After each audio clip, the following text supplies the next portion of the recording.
Merci. Anna, je suis complètement d'accord avec la lecture qui est faite, qui a été faite par Madame Chidati, qui, en ce qui concerne les valeurs universelles et humaines qui sont présentes à travers tous les romans. Des valeurs telles que la fraternité, l'engagement, la solidarité, l'humanité, tout simplement, sont toujours mises en relief à travers les différents personnages. Il y a également un trait qui vient d'être souligné, c'est le féminisme de l'auteur, dont je bénéficie avec beaucoup de bonheur. Et c'est le féminisme qui n'est pas théorique, qui est réel, concret et éprouvé et pratiqué. Je reviens au roman. Moi, ce qui m'a saisi, c'est les premières pages du roman. Les premières pages du roman, parce que la description de la scène de l'enterrement qui s'étale, c'est terrible. Juste sur quelques pages, qui commencent par ce pauvre papa qui vient récupérer la dépouille du rescapé de son fils et remise la dépouille du jeune homme. Et d'ailleurs, on le voit, ce sont des indications très administratives que l'on trouve dans ce premier paragraphe. Numéro de registre, numéro de carte d'identité, tout ça, ce sont des termes qui font appel à... qui font partie du registre de l'administration. Alors, pas un mot de compassion, pas un mot de réconfort de la part de l'employé de ce service. Et c'est assez frappant face à la douleur qui est tue, hein, évidemment, celle du père. Et ça, il faudrait demander peut-être à Nouri pourquoi le seul détail qu'il donne, c'est la main tremblotante du papa. Et tout le reste, c'est des éléments du langage administratif. Alors, est-ce que, parce que cela fait partie déjà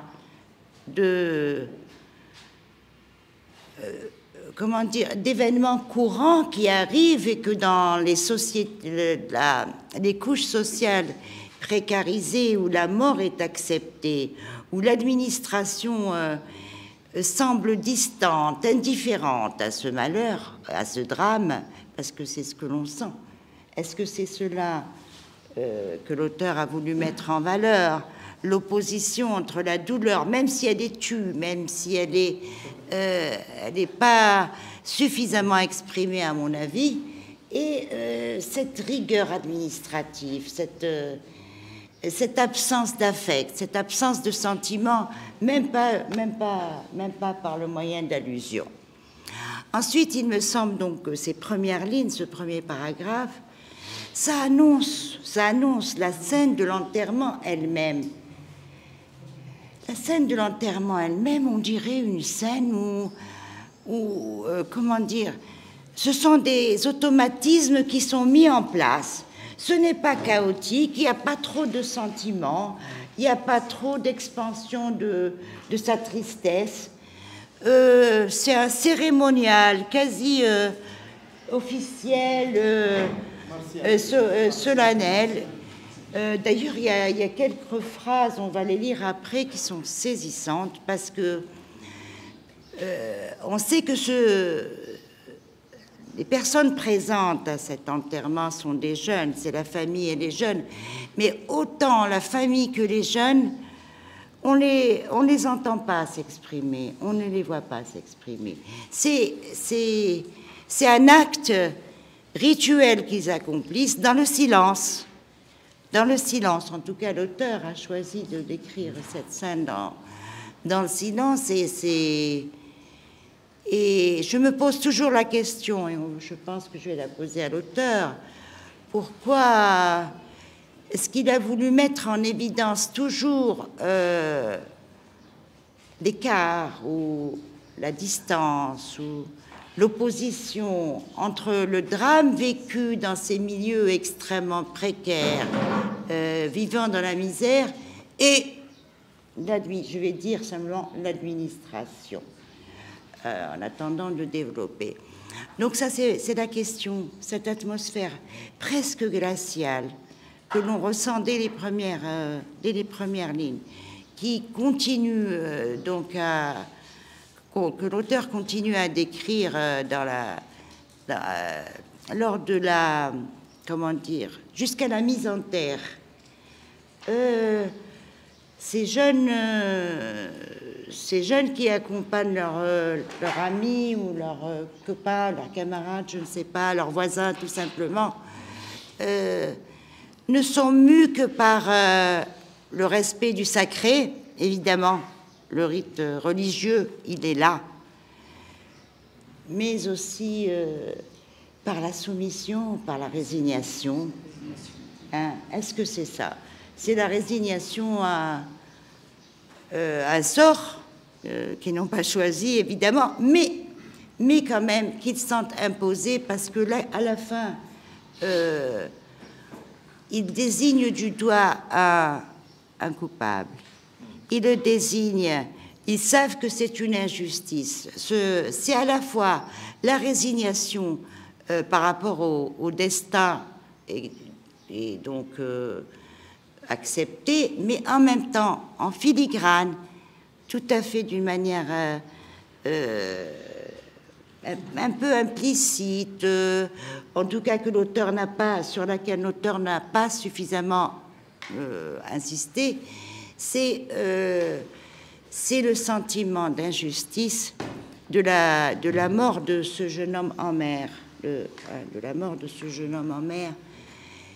Et c'est dommage, mais je vais revenir sur quelques phrases. Comment on appelle ça, cet automatisme du peuple qui accompagne la dépouille est extrêmement frappante. Oui, elle est extrêmement frappante. Je sais. Oui, non, elle est frappante parce que c'est un devoir à accomplir.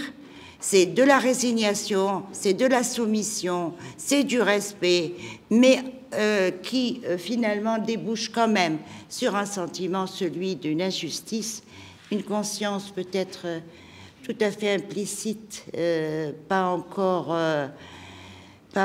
élaborée, qui est instinctive, et oui, qui nous dit que cette mort-là n'est pas une mort, est une mort injuste. Ce n'est pas une mort naturelle. Et donc on débouche ensuite. Donc ça, c'est la première partie du roman, enfin une des parties du roman, les premières pages du roman. Et j'aimerais bien voir aussi, parler aussi de la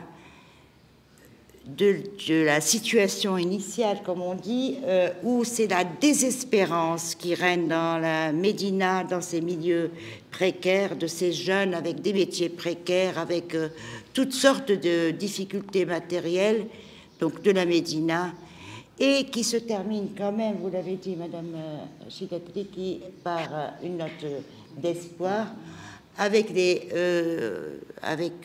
on va dire, la révolution de 2011, et ensuite, oui, bon, avec le mot, et avec le retour au pays.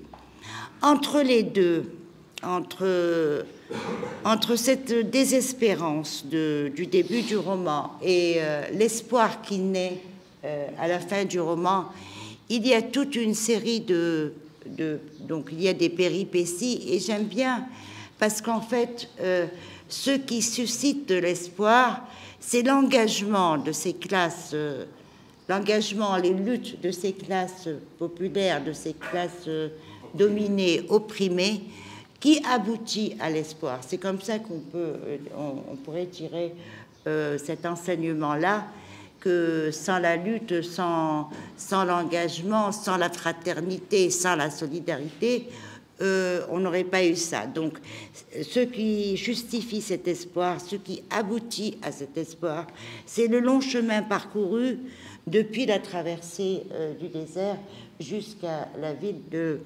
Lampedusa. J'ai bien aimé aussi cette solidarité entre